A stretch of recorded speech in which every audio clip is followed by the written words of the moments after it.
Um, Ronald is a three-time Ambie Award winner for his podcast, Wait For It, in the Best Indie Podcast category, the Best Society and Culture Podcast, and Best Indie Podcast Host. I remember being at the Ambie Awards and I thought, well, this man should just stay on the stage because he keeps having to walk back and forth to get his awards. And I was honored to be able to say your name on the stage, Ronald. And I just remember we have never really like spent time together, but I just remember just feeling like I was loving you from afar, and I was so excited for you because I really love the work that you're doing. So, and Ronald, I think what's so amazing about you is that you are an independent podcaster, right, at the heart of it. And I think Yes. today people are going to want to know tips and tricks and questions and inspirations and hurdles and all the things and love that goes into being an independent podcaster. So Ronald, welcome and thank you for being here.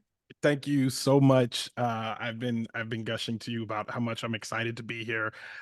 Thanks, to the TPA as well for inviting me in. But yeah, I'm just excited to have this conversation with you. I love talking about being independent. I always say like independent forever.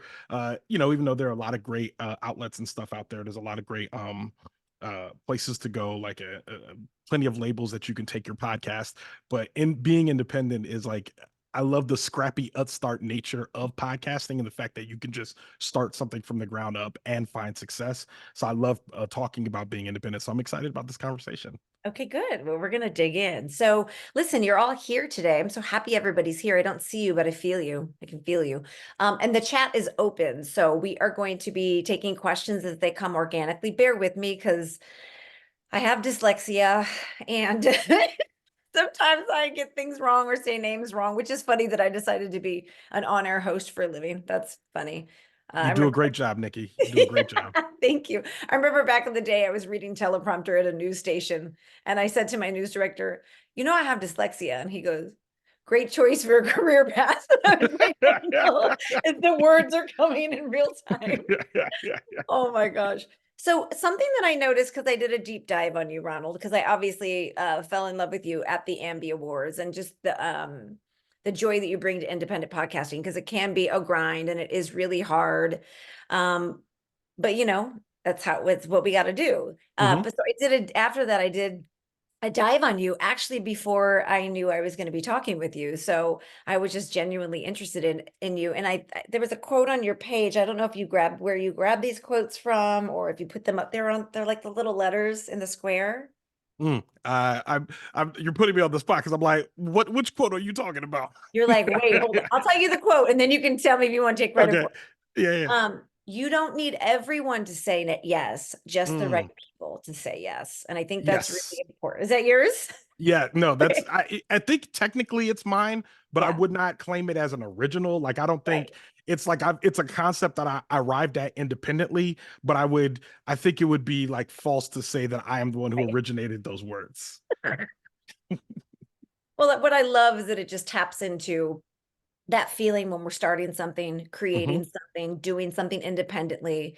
In a way, we sort of all feel like everyone has to love it. Everyone Hmm. has to say yes. The whole room has to unanimously say, yes, we love this idea, or we want to work on this sometimes for free, right? It's just, and I Yeah. think sometimes beautiful, great ideas, you just need a few people to jump on board and to say yes. Yes. And so that leads us into sort of our first chunk of questions that I wanted to ask you, which is it's talking about the journey, getting there, and the Hmm. inspiration, because it has to start with an idea. It has to start with that passion. Can you tell us about your journey into podcasting and what inspired you to like really kickstart, turn on the mic, start recording? I mean, I can I'll truncate it a bit, but I'll say that like me and my sister were using a tape recorder back in the early 90s to Right. record ourselves as children. Like we were making like little fake radio shows and we'd like do the weather and all that stuff together. We like fell in love with the idea of audio and what could be done because here in our local, like I'm in Alexandria, Virginia, and our local NPR station is WAMU. And every Sunday, they would have this thing called the Big Broadcast, where they would play all of these old radio shows from like the 30s and 40s. So it'd be like Oh, wow. Gunsmoke and Lum and Abner and Space Patrol and all of these like just really fun shows. So we just got like addicted to the idea of people being able to do this audio wise because we had the imagination ourselves, Right. but the idea of being able to create that for people was something that was always in the back of my mind. So I did kind of drama and band in high school, and I did read the morning announcements from elementary, middle school to high school. So I was always like talking or doing something throughout college, hosting things, and then after college, I fell into the grind of the workforce because they tell you you Right. go to college and you get a job, and then you buy a house, then you meet someone, you get married. Like they just like they were shuffling me down this path, and the step one like just sucked. I just hated my job. I hated it, and I wanted to be hosting things. I wanted to be like doing something. I knew what I was doing was not the thing I should be doing, so I Mm-hmm. got into radio. I went to this like barely accredited little school of broadcasting that was local, and as going through that path, I was able to get to the local radio station, and that's probably the earliest time that I learned how to cut tape, how Right. to do air checks, all of that. And then I got laid off from that job, and and that was probably in like 2011. And so for the next 3 or 4 years, I was languishing on an IT support desk listening to podcasts and wondering how I could get back into it. Then Serial comes out and I get super excited about podcasting again. Everyone's excited about podcasting. The money comes, and then like 6 years later in 2017, I'm like, you know what? Screw this. I know how to make a podcast. I know how to cut tape. I know how to do all of that. So Yeah. 2017 was when I started my first podcast, Time Well Spent. So Yeah. it's like this, the road's always like this, It right? really is. It really is. Like you think you go to school. I could have like gone to school and got a degree in mass communications, but I got a degree in criminal justice. So like when Right. so You're like exactly like how squirrel. how am I here? Yeah. How did I even get here? It's all like there's a lot of just like taking risks. You know what I I mean? love that. Yeah. Well, people are in the chat like chiming in and loving what you're saying because I feel like we all have our own journey and none of them really make sense and they all have pivots and dips and good spots and bad spots. But I think there is a beautiful moment when you decide to say, like you said that, like, what am I do? Why am I not just doing this? Right? Like, let me do Yeah. what I want to do. And I love that you took the jump. So in terms of, I mean, you've done so many shows and you've done a lot. Is Mhm, there before we get to wait for it, because that's, that's kind of how I met you and how I learned who you were. mhm. What was the journey leading you to wait for it? Like what were the shows like the building block that set you up to say this is what I want to talk about now? Did you get to that point slowly or was it just an idea that came to you? Like how'd that go down? It's a great question. It started like when I was listening. So the podcast that I started listening to earnestly, before like and early on in podcasting in the aughts, the mid to late aughts, I was listening to stuff about movies, pop culture, people just chatting about movies and stuff like that. But when I really started like diving into NPR, I wanted to hear storytelling because that just made drives easier, that made the work easier. Like I'm doing help desk tickets all day, and it just made that job a lot easier. So I'm listening to This American Life. I'm listening to Mhm. Snap Judgment. I'm listening to Pop Culture Happy Hour. I'm listening to all these, great NPR shows, TED Radio Hour, all these great NPR shows that are just long form storytelling or chat, but mostly long form storytelling. And I remember thinking that I think I could tell stories like this. I think I have the ability to do it. I grew up in the church. There's plenty of storytellers in the church, and you learn like the cadence of storytelling, what that's like. It starts with a parable, and then the preachers are up there, and the best preachers are the ones that are able to turn it into something that's interactive, that's not so kind of like esoteric. They're like, and then Jesus went to the mountain, and like then you're like, yeah, and then what did Jesus do? And then he went up, like like you get really excited about that. So like I knew that was inside me. My dad's a preacher, like I'm a licensed minister, I knew it was there, so I knew I could do it.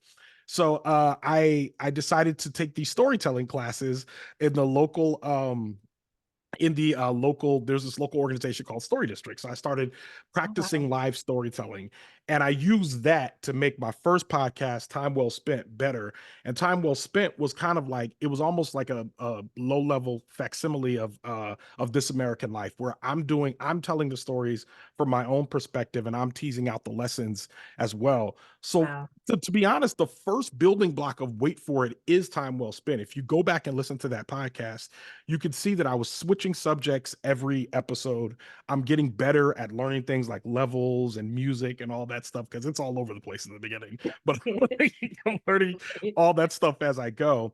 And then little by little, working on that show and making friends across, like, networking amongst like colleagues and friends is kind of like where the opportunities for other shows came in.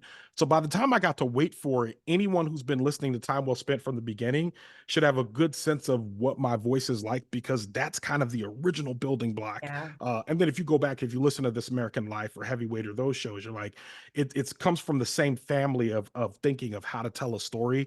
But it's just me telling the story, and I think my voice is a little bit different from some of my colleagues in that regard. So those are kind of the building blocks. No, that's so interesting to know. And I love, no matter what the topic is, you take the tools from whatever show you're working on. But I love that the heart of it is storytelling. I want you to start every podcast that you do for the rest of your life in a preacher voice, if you could do that. Welcome to the show.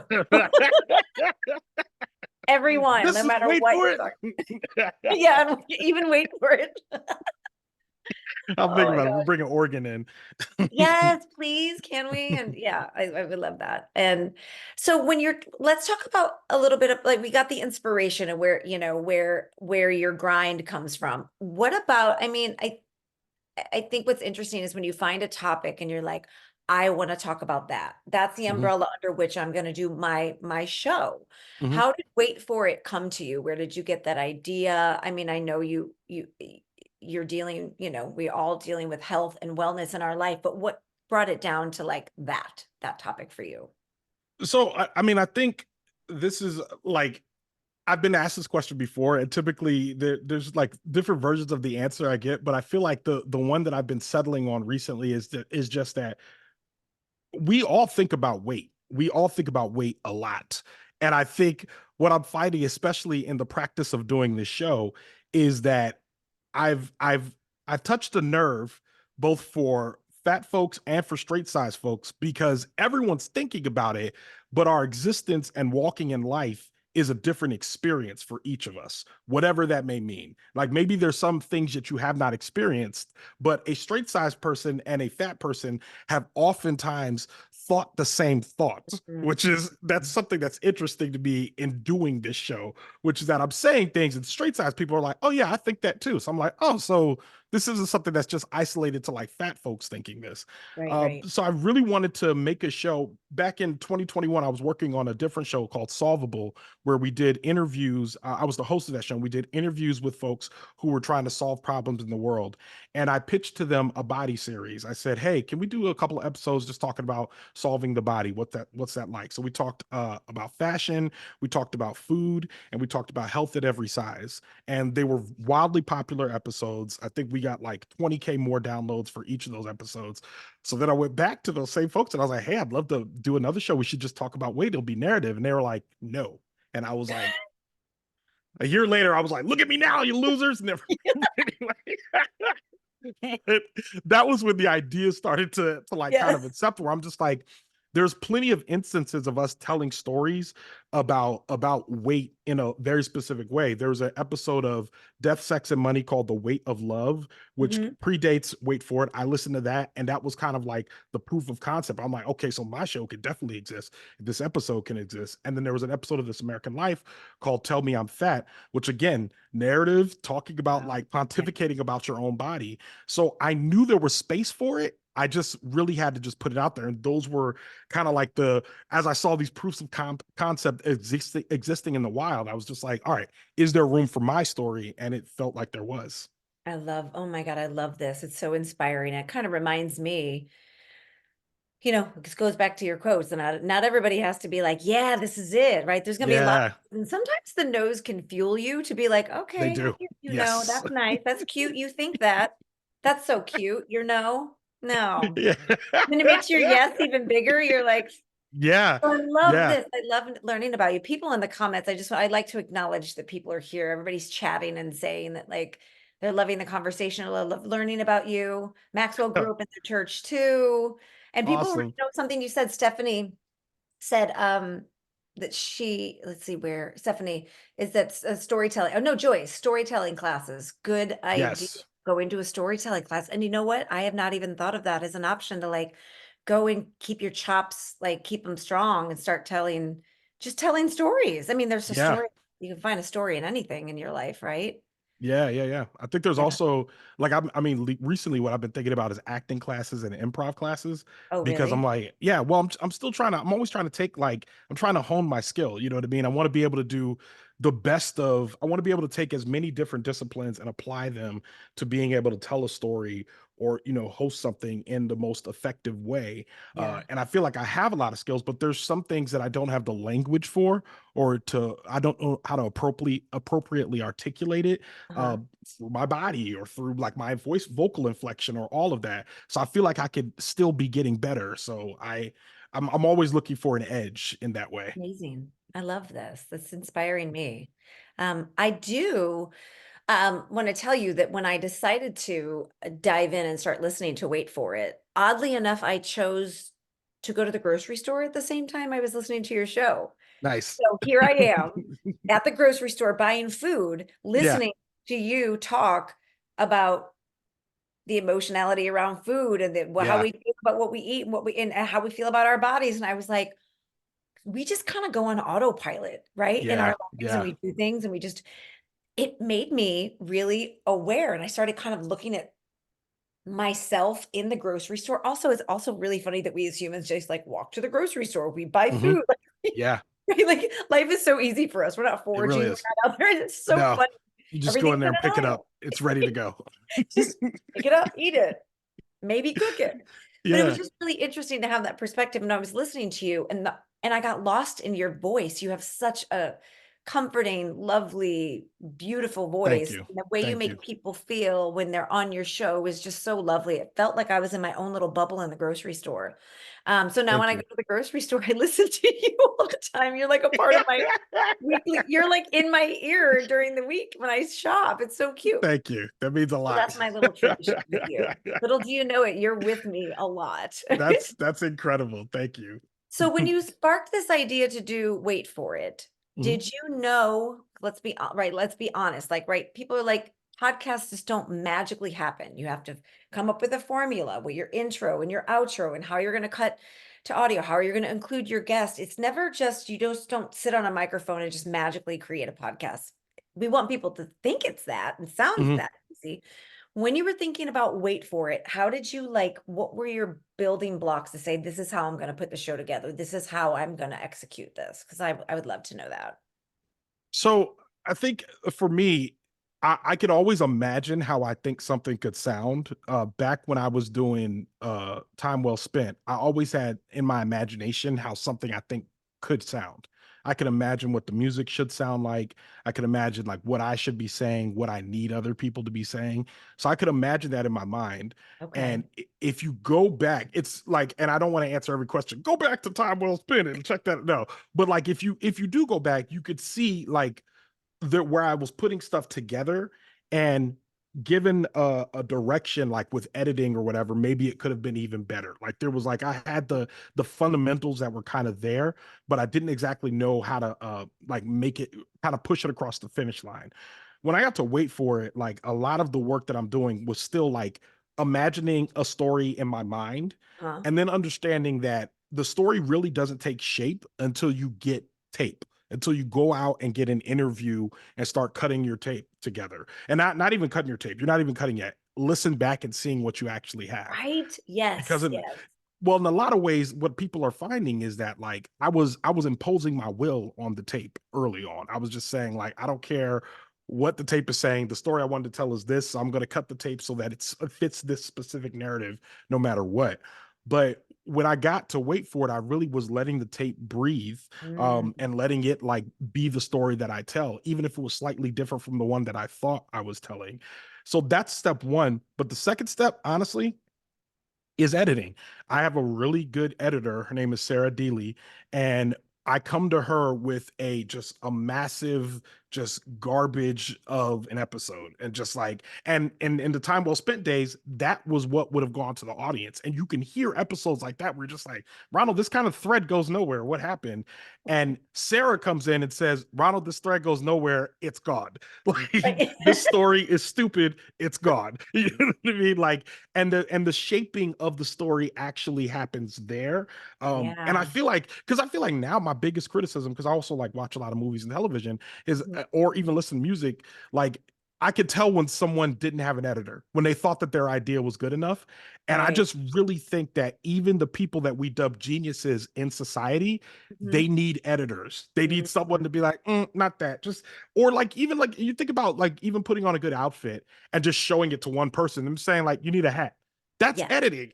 You know what I mean? Such a Like, great analogy. Yes, it is. And sometimes you have such a deep attachment to the story in your mind that mhm. you're putting pieces together that your audience may not have because it's living in your mind, Yes, right? And yes, so your yes, editor's like, "Where are you going with that?" And you're like, "Well, that's because of A, B, and C." And they're like, "We don't know A, B, and C. So either yes, show me A, B, and C or yes. it's cut." Right? And Yeah. you're like, Well, let me give you an example. "Yeah." We're working on this new episode for season 2 called The Weight of Sorrow.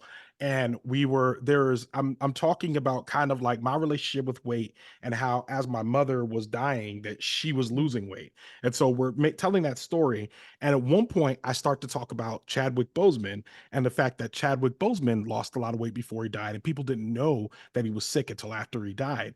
And my editor kept saying, like, I don't understand this Chadwick Boseman part. And I was like, nah, you gotta understand, like, Chadwick Boseman, he lost weight. And she goes, so are you just including him for that reason? And I remember we were talking back and forth, and I was like, I don't think you understand. When I saw my mother, the first person I and my sister thought about was Chadwick Boseman. And she was like, oh, put that in the There episode. it is. And I was Right. like, okay. So she was reminding me that there was a connection that I was not making, that she was like listening and saying, like, you're not making this connection. And so I feel Right. like that's what an editor's for. They're kind of there Yes. to be like an obstacle. So you could say, hey, you need to write this, or you need to get rid of it, because I'm telling you right now, it's not working. Oh, that's Which is such why a great example. I'll preach Thank you. editing until I mean, even on chat podcasts, editing. You need someone to Yeah. be like, you went nowhere here and it wasn't that funny. Get it out of here. You know what I mean? Well, you brought up, I'm going to go there because, obviously my reputation in podcasting is to talk about all the things that are incredibly uncomfortable and Yeah. hard. Um, Death being one of them. And I can't Yes. even imagine what losing your mom has felt like for you. And I'm just want to express my love and sorrow for losing your mom. She's behind you right now in that That's photo. her. Yep. In the picture. I'm sure that experience affects you on levels that you just can't even articulate because it was what? She passed away in May? May 19th. Yeah. I mean, that is so fresh. I can like feel it in my chest for you. How is it trying to actually, no, you know what? Gigi asked a question in the chat, but I think ties into this. So let me ask her question because I think it's more profound than my question. Have you ever regretted sharing something personal in your show, right? And what do you think about privacy and talking about, like things that feel really, really personal to you? Have you ever shared something and then regretted it? Because I know your next episode, you're going to go into the passing of your mom and how that's been for you. Like, talk a little bit about what it's like letting your personal real deep personal experiences into your public world of podcasting. So I think the easiest way to answer that is to talk about a conversation I had with a friend of mine recently, where I remember we were talking back and forth, and she was talking about this idea of not having any secrets from anyone. She was like, Mhm. "Yeah, my life is an open book. I don't have any secrets. I tell everyone everything." And I was like, "Oh yeah, I don't tell everybody everything." And she says, yeah, but I feel like you've been incredibly vulnerable in your podcast. So I don't understand why you wouldn't, like, what does that mean?" I'm like, well, there's a difference between me telling you the things that I want you to know versus me telling everyone every single thing, you know? Mhm. And so I feel like by the time a story feels good and feels like something that I want to share with people on the show, I've already been to a place where I feel comfortable sharing it with you, or I want to talk about it, which is kind of like I don't ever get to and I feel like if I feel too uncomfortable to talk about it with Sarah, my editor, or feel too uncomfortable to write it on the page, then obviously there's probably some more processing or more thinking Yeah. about it that I need to do before I can actually put it out. There's a story, there's a saying that storytellers say that's you tell stories from your scars, not from your wounds. Oh, Which is that that's so good and so yeah, true. yeah. And so it's like it's this Oh, idea of even the story that I'm telling about my mom. There's parts of it that I'm telling, but there's also parts of it that I'm not telling, yeah. that are like between me and my family, or there's parts that I'm not quite ready to share yet. So I Oh, think it's like it's I don't really regret anything that I share. Like if you hear it on the podcast, if you hear me post about it or anything like that, it's because I want to talk about it. Uh, but I can understand how people can, like, I think about Terry Crews. Terry Crews told a story about how he was, and I apologize if this triggers anyone, mhm. talking about sexual assault, but he tells a story about how he was sexually assaulted. And I Yeah. imagine he told that story because he felt comfortable telling it and he wanted to like give a fair warning to everyone else that may have experienced it so you could share in it, which is like kind of like the same place I come from in terms of ministry, saying like, hey, I'm sharing this in case anyone else has anything to share. You can feel comfortable sharing it and share your vulnerability. But in a lot of ways, people threw that vulnerability right back in his face. And I Yeah. feel like you kind of could use that. You shouldn't, I don't know if you should ever feel regret. I can imagine the first feeling is, I wish I didn't share this. But what you should do in that moment is use it as a filter to just Mm. say, well, obviously, y'all didn't need this. So I don't even need to be Right. addressing y'all.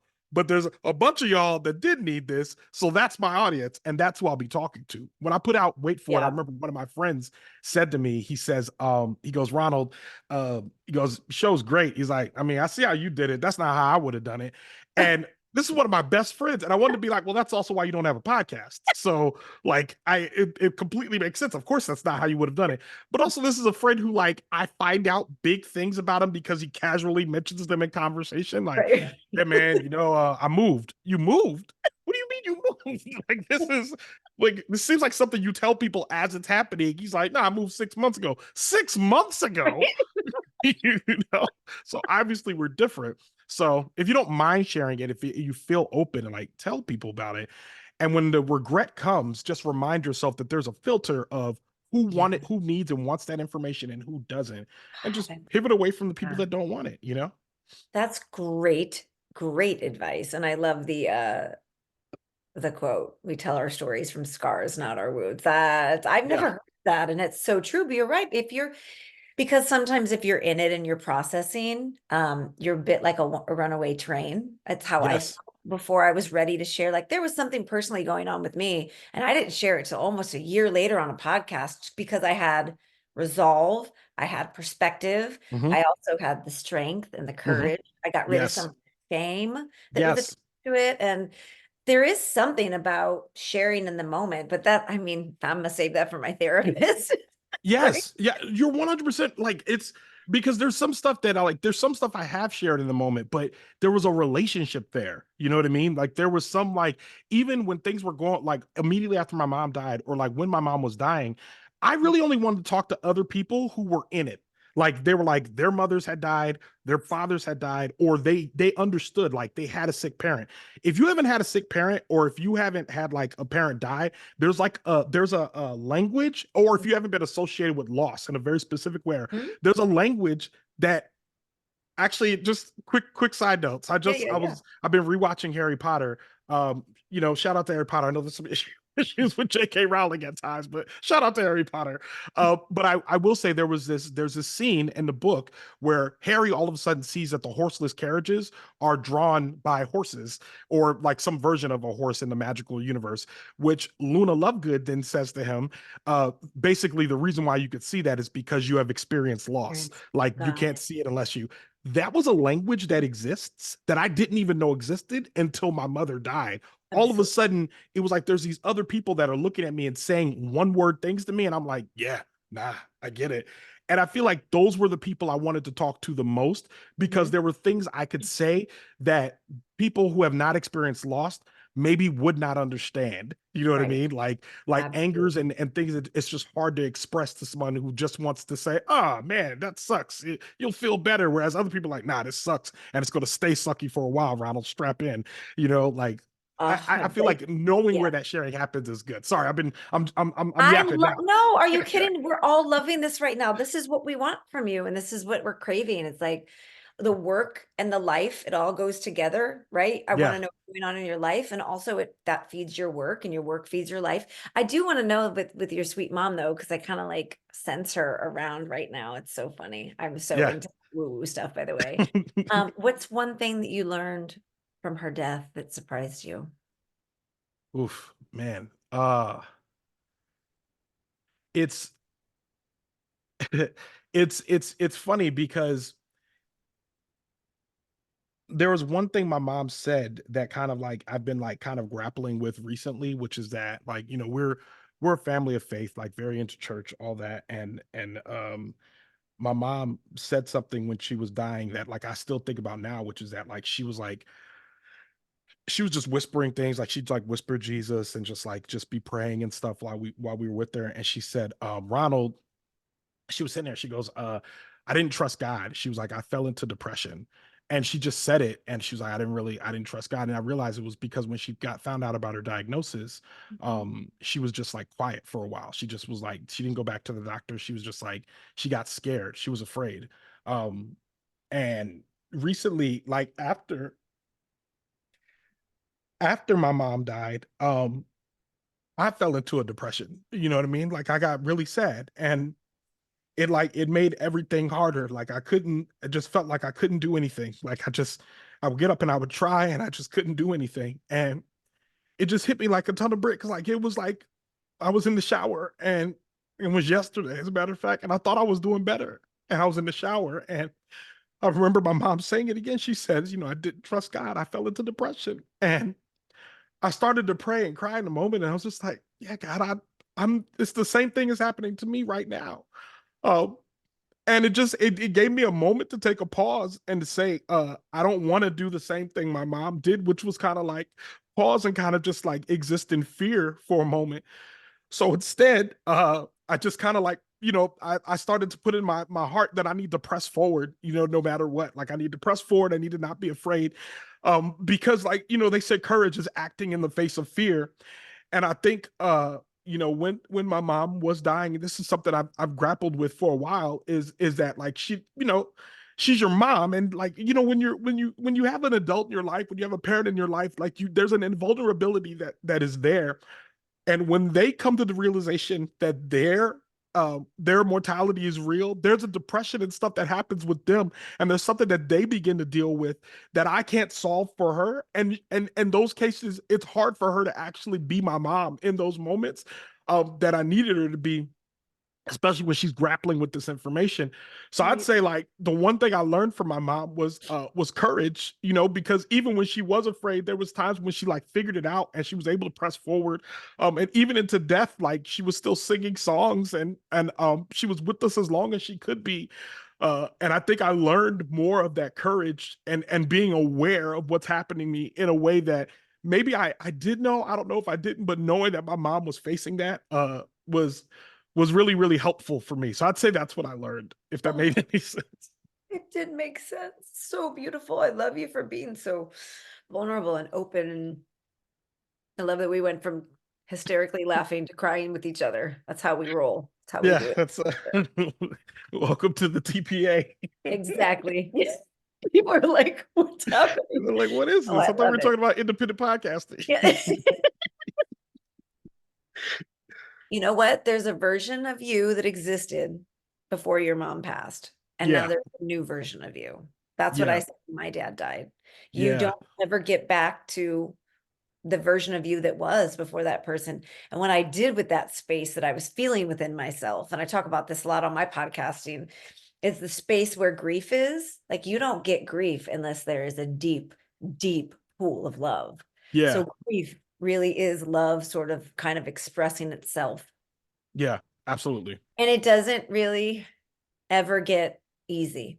It Yeah, gets smidgens of easier, but I love that we're talking about it. I can't wait to listen to the next episode of Yeah. Wait for It, because I feel like you're going to really unleash a lot of, when you see other people grieving, it gives you permission to have your own feelings. And so thank you for being that way today. I just want to squeeze your face off right now so hard. Thank you. Now, I will say, when you listen to that episode, bring your tissue, because I think I cried while writing that episode. I cried while recording that episode. I cried when I sent it to my designer and he sent it back with music. Then I was like, "Ah," like it was like, so just take care of yourself before you. This is your trigger warning. Take care Yeah, of go ahead. yourself. This whole this Don't do whole that one in the thing. grocery store, Nikki.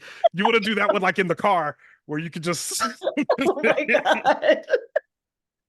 I'm like picking out my apples. Yeah, exactly. Yeah, you don't want to do that. You're gonna put them down and walk out of the store. Yeah. Yeah, yeah, yeah.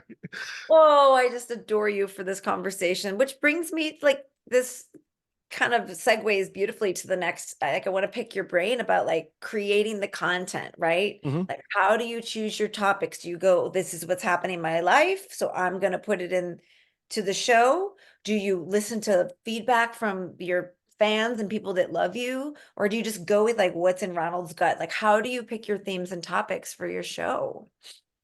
Yeah, I mean, it's for me, it's a matter of I got to say something about my mom again. This is she'll be out of this conversation in a second, but like No, there was keep her something. in here. She's loving it. So she was, when we were at church, whenever we'd have to sing a solo or something like that, my mom would always be like, "Hey, you sing the song until you feel it, and when you feel it, somebody else will feel it. Somebody else will feel it too." And I'm like, "Well, okay." So we get up there, we'd sing the song until we were feeling it, and sure enough, everybody else would feel it too. It'd be great. That's kind of like and it's like I'm realizing now that was not the thought that I had when I think about these topics. But Right. I know, like, kind of the general thought is like, well, if I'm thinking about this, I'm certain someone else is. And I found that, like, we've been able to hit the nail on the head several times with these episodes, because typically if I'm thinking about it, I know somebody else is. There have been listeners and folks that have come to me with subjects where it would be a good subject for Wait for It, where it's just like, oh yeah, this would fit into the category of what we're talking about, but I don't necessarily have any like personal experience with it. So I'd kind of just be talking to it and about it, but I wouldn't really be like drawing it from a place that I understand it, you know? Yeah. So in most cases, I want to find stories that I at least feel some sense of connection to, or some sense of personal stakes before I draw it out and talk more about other things. For instance, we did the articles of interest crossover last season, which was about plus size clothing. Mhm. And largely that episode was talking about women and plus size clothing. But the way in was that I think about clothes all the time and what I'm going to wear. But largely the conversation was focused on women. So, but it was still a way in which it had personal stakes for me, even Stay. though I'm like, there's different clothes that I'm wearing and there's a different issue that plus size men have from plus size women, but there is some crossover. So I kind of just think about like, where are the personal stakes? What am I thinking about the most? What's happening in the news? How am I feeling about those things? And then those conversations come, those like emotions and stuff are coming out, which is why we have an episode about Ozempic next season, Right. because Right. like obviously that's the big hot button topic right now, which I feel like is kind of like that is thinking about that. I also like to think about subjects that are kind of like what encapsulates, or what is a good, what is thematically Mhm. emblematic of the I probably use the same word twice, but what is the overarching kind of what gives a good idea of the full shape of weight discussions now. And I feel like most of the stuff we've talked about has been talking like holistically about all of those things, and that's Right. kind of the same direction we want to keep pushing into. Oh, that's great. That's a great way to filter the information, like having, you know, the stakes feeling high for you, right? Being Exactly. interested and having to lean in the conversation in a different way. And that's really, I think that's really important, especially when it comes to independent podcasting, right? Yes. So this is a little bit of a nitty gritty question that we got here, but like, Sure. I want to talk about content process because we can all talk about like, I want to share this story and I want to speak from this place within my soul. But when it comes down to it, you got to get the mic, you got to record, you got to do the Mm-hmm. work, you got to find the editors, you got to find the sounds. It's all, there is a grind to it. So I would love to like ask you, what does your content creation process look like? Like, we know where you are from the idea, like, to the mic, but once the Mhm. mic hits, like, talk us through all the way to publishing. Like, what does that look like for you? Because I feel like a lot of people here might be saying, "Can I do this independently? Can I do this on my own?" And I mean, this is a very layered question. What what did you learn along the way, that you'd love to tell somebody that's just getting started, like, "You got this," right? Okay, I'm gonna talk through this, and by talking about what I'm doing right now. Great. So this morning I woke up, uh, hit the treadmill, did like had some green juice, had some coffee, sat down, and started writing the air travel episode of next season. It's called Into Thin Air. So starting to write that episode, pull it together, pull the introduction. I did that because yesterday I went through all of the tape that I'd recorded, went through, reviewed, and highlighted everything. Before that, before I could get that tape, I had to book those interviews, sit down, do the prep for those interviews, and then actually interview those people, and using an app called, Riverside, a digital app, that type of thing. Overlapping under that is I've been going back and forth with my sound designer on the first episode, The Weight of Sorrow, where he's been sending me a cut of it. I've been listening to it, collaborating with my editor, and saying what edits and rewrites I have to do. And then tomorrow, I have to go and redo retracks for that and 3 other episodes all along the way. So it's me doing all of this. It's like Wow. it's me. I'm the producer. And when you're in independent podcasting, the good thing about it is from the beginning with Time Well Spent, I was used to the answer to the question being me. Is who's going to do this? It's me. Stephanie, yes, I do my podcast full time. So the reason why that's important to know is because while I do this podcast full time, meaning when I say full time, I don't mean that it is my only job. I mean that it is at least 40 hours a week of work that I'm doing. Right. But in order to pay for that, which I think is the real question that people are asking, I have other jobs. You know what I mean? I'm producing for other people, I'm hosting other shows, and I'm using all that money to pay for the stuff that I actually want to do, which is wait for it. The dream is in the future to be able to start outsourcing pieces of this job. So with Time Well Spent, I had no editor, no sound designer, which means the answer to that question once again is who's going to do these two things? It's Right. me. So the idea is like eventually you start getting a little bit more money and you outsource a piece of it, and then you get a little bit more money and you outsource a piece of it, so on and so forth. But like that's kind of like the process from beginning to end is I'm booking the interviews, I'm ideating the concept, I'm booking the interviews, I'm pulling the selects, I'm writing the scripts, I'm working with the sound an editor, I'm rewriting, I'm tracking everything, then I'm working with the sound designer, I'm doing the show notes, I'm doing the marketing and promotion, I'm submitting for the awards. Like I'm doing all of that, you know what I mean, from beginning to end. So I Right. call it the podcast development life cycle. And I know Yeah. how to do every bit of it from beginning to end. If that sounds overwhelming to you, it should, and it is. But the Mhm. truth is, my podcast is a narrative show. I also have a chat show where I just review movies as I'm walking out of the theater. And that is, I do all of that process from beginning to end, but it's a lot quicker because the content is different. So it really matters, one, what kind of content you want to make, two, Yeah. the quality at which you want to make it. And then three, as an independent, you should understand that if it's just you, there is a limit to the quality that you could put out, but maximize that limit every time. Like maximize whatever that is. If that's like we only have two tin cans and a string, well, just make sure that the string is pristine, the best quality string you can get. The cans are fresh. You know what I mean? Just like do it to the best of your ability at the level that you can do it. Right. And then every now and then people will listen, and as more listeners come, and if you're doing Patreon and things like that, you'll be able to iterate a little bit more and fix it as you go. But that's me. I'm like, do it the best you can and then Huh? improve it and then do it the best you can and then improve it and then do it the Mhm. best you can and just keep doing that over and over.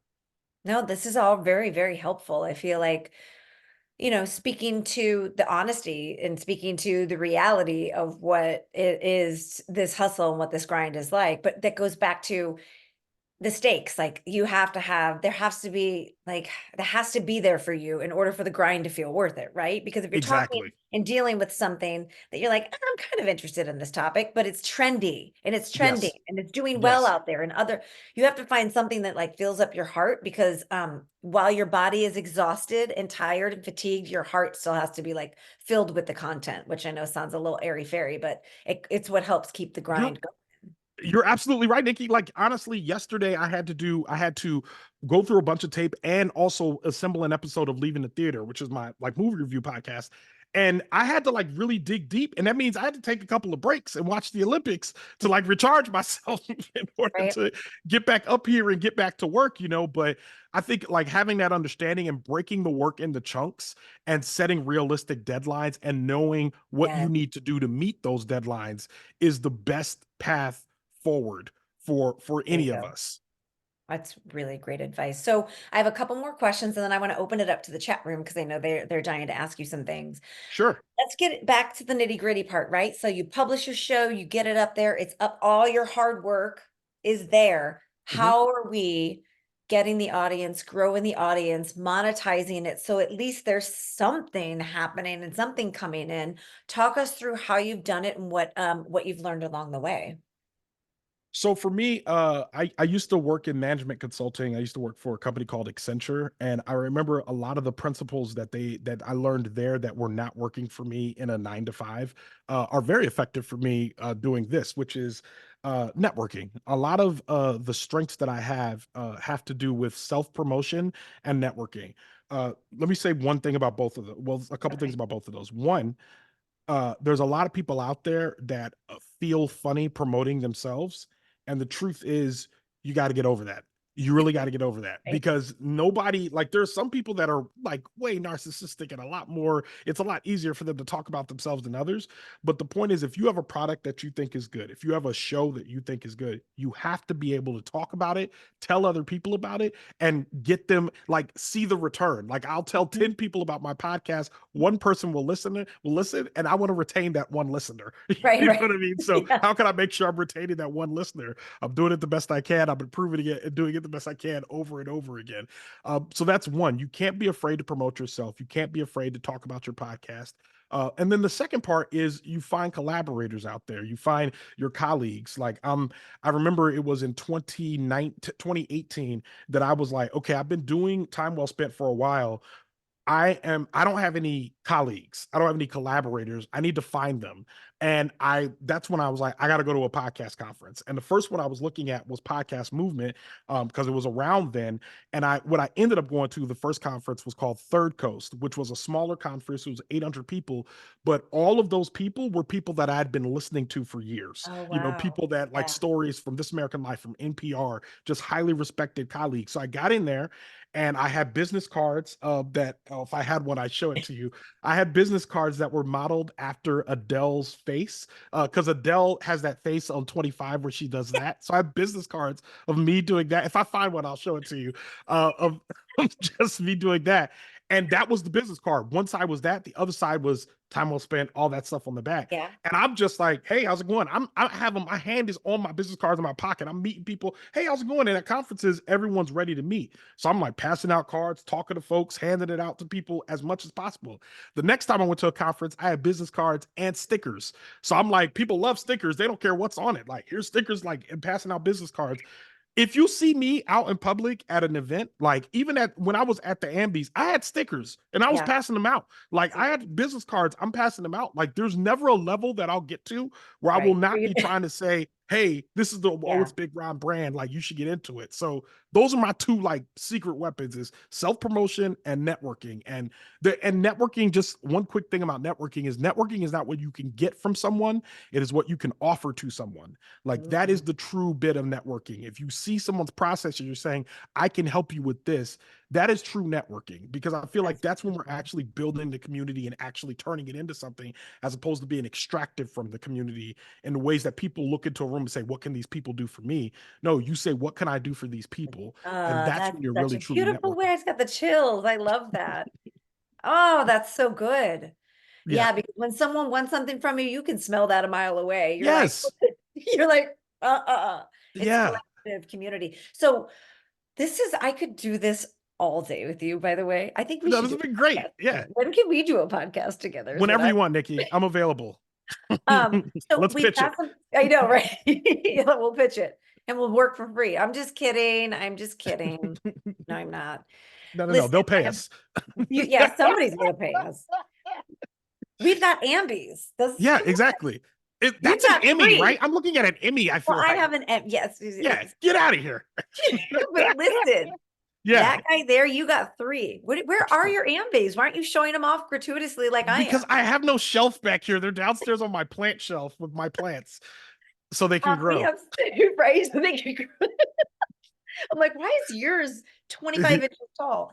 Okay, listen. We have beautiful questions in the Q&A, and I know we only have like 8 minutes left or something, but so maybe we can kind of like, I don't know, power through these. I don't know if we'll get to all of them. We'll try though, because you guys are so amazing. So let's see. Discussing editors. Can you elaborate on the different types of podcast editors? It seems like your editor focuses. This is a really interesting question because I just learned this yesterday Mhm. and I've been in this game for a long time.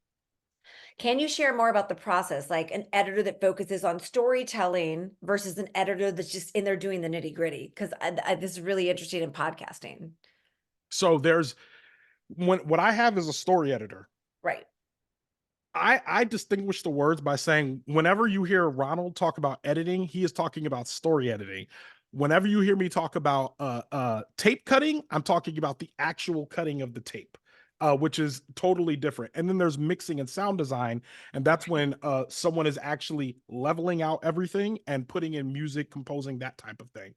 So for me, when I'm talking about editing, and typically when folks are talking about editing, we're talking about story editing, somebody that's coming in and shaping your story and turning it into something. That's really great to know. So I think in TV, editors are your editors, your Yep. producers and your writers are your copy story editors. So yeah, Yep. that's a great question. And I think that's really helpful. How do you, um, Mariah wants to know, how do you balance making great art and also paying your bills? Great Uh, question. well, for me, it's a matter of the jobs that I have that pay for the art that I want to make. So I make sure I have enough money to do that. Yeah. And the job is right now was a part of the bills. But the next level that I hope to get to is that like the work and the art that I'm creating is in demand enough that I don't have to work other jobs to pay for it. Like the Right. goal is to say like, oh, y'all want this so bad that you're paying me enough that I could Right. just do this all the time. And I feel like that's kind of like every artist's dream is to say, like, let's get to a level where I no longer have to do other things to support I mean, it's in acting and hosting all the time where it's like, I really love acting and hosting, but I have to waitress in order to be able to, have the Right. money to go to so I can sleep and go to auditions and do all that stuff. So that's the level. And I'm trying to get to the next level of saying like the art is good enough to actually pay the bills and getting close, not quite there yet, but Yeah. I will get there. Yeah, you will. Yeah. Oh, did I curse? I cursed on this. I don't know if you can do that. The I think it's TPA okay. cursing. I think it's okay. If you've listened to any of my podcasts, you know I have a potty mouth. When they ask me to moderate, I'm like, are you sure you want me? There's a liability there. I Hey, think you're okay. Shannon wants to know, what advice do you give to a podcaster who can't afford to hire an editor? Ask your friends for favors. There you go. I in the early on, I remember there's two episodes called Bypass of Time Well Spent, Bypass Part 1 and Part 2, in which I tell the story of how I went to prom. And I had a friend named Lizzie Peabody, who is the host of Side Door podcast from Smithsonian. She did the story editing for me because I asked her to as a favor. So like you have to know who your resources are and where you can like kind of trade and barter in those places. But just you probably have colleagues at your level that could be helping you out with this, or especially even at that level where they're trying to get into it themselves. Find Mhm. those folks, find your colleagues, and then ask them for favors. And the Yeah. thing is, you have to believe in yourself enough to say that we are all going to grow to one day where these favors are all going to be funny stories that we tell at the Emmys after party. You know what I mean? Where it's Right. like, hey, remember when you did that thing for free for me once? Now we're on a Right. yacht. Like you really have to believe in yourself to that degree. You know what I mean? So like, don't be Now we're afraid on a to yacht. ask folks. Now we're on I'm a telling yacht. Nikki, that is my goal. My goal is to be on a yacht, and y'all be like, "Yo, this dude was making podcasts in his closet." Be like, "Yeah, and now I'm on a yacht."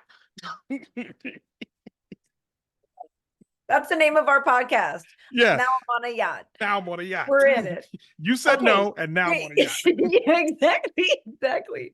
Um, okay, so let's see. This is great. Sorry, I'm missing some of them. We've only got a few more minutes left, and of course, I have dyslexia. So here we go. And my contacts are blurry.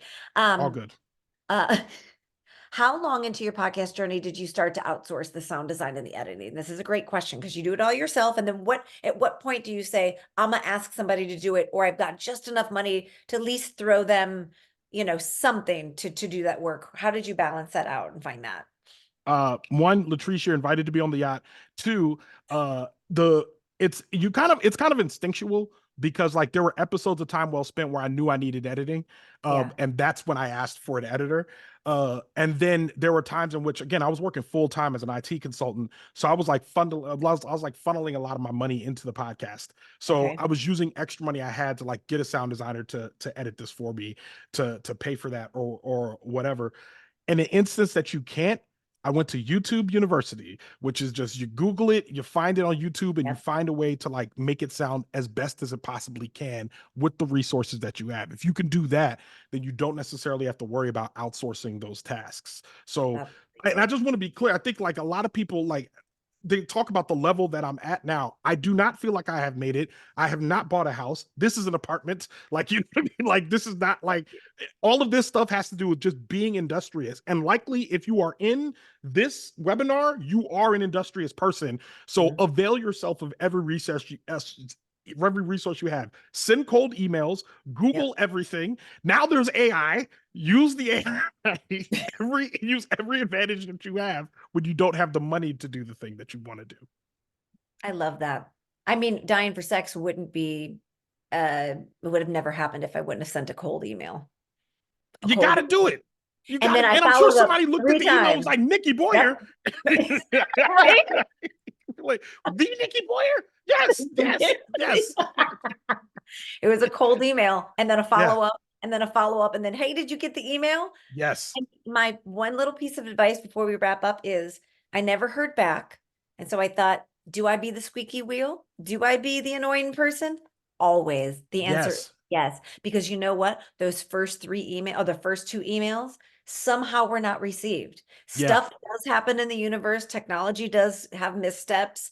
So always follow up, always be the squeaky wheel. That's my advice. Because if I wouldn't have been the squeaky wheel, I don't think I would be where I am today in terms of my podcasting career and how excited I am and grateful that I am to have that. But I have to yes, say, like, it's funny because in other careers, there's your executive producers and then there's, the people that are, doing the other jobs. And I think in podcasting, we're all in the pool together. There's no like hierarchy or I'm better or I'm yes, all in it together all the time. So I think that networking advice that you gave earlier is beautiful because we are all in it together. So let's all stay connected. Let's all reach out to each other on socials. We're all there for each other. Because we are our own little pool of people. So Ronald, I'm so grateful that I got to be with you today and talk to you. Like I just adore you.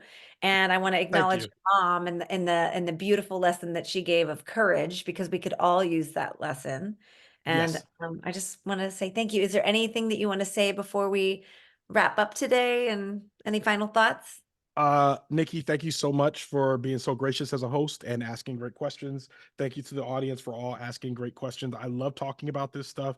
If you want to find me, I'm on Instagram at Oh It's Big Ron. That's at OHITSBIGRON. And the new season of Wait For It drops on September 5th. We're very excited about that. And also, listen to Leaving the Theater. If you like movies and television, I review movies as I'm walking out of the theater. They're a lot of fun. They're Love right on that. the top of mind. So, and thanks to the Podcast Academy for having me. This has been great. Yes, three-time Ambie winner right here and lovely human Ronald Young Jr. You have a fan for life. I adore you. Thank you, Nikki. And I just want to thank everybody for being here today. All of you, we see you in the chat. We love you. We see you. We appreciate you. Let's all stay connected. And then we'll wrap this up. Nancy, I believe we are all finished for the day. Thank you for being here, everybody. Thank you, everybody. Thank you. Bye, Ronald. I'll miss you. I'll miss you too. Hit me Okay, anytime. I come on. think you have my info. Yes, I got you. We're in. Yeah. We're in.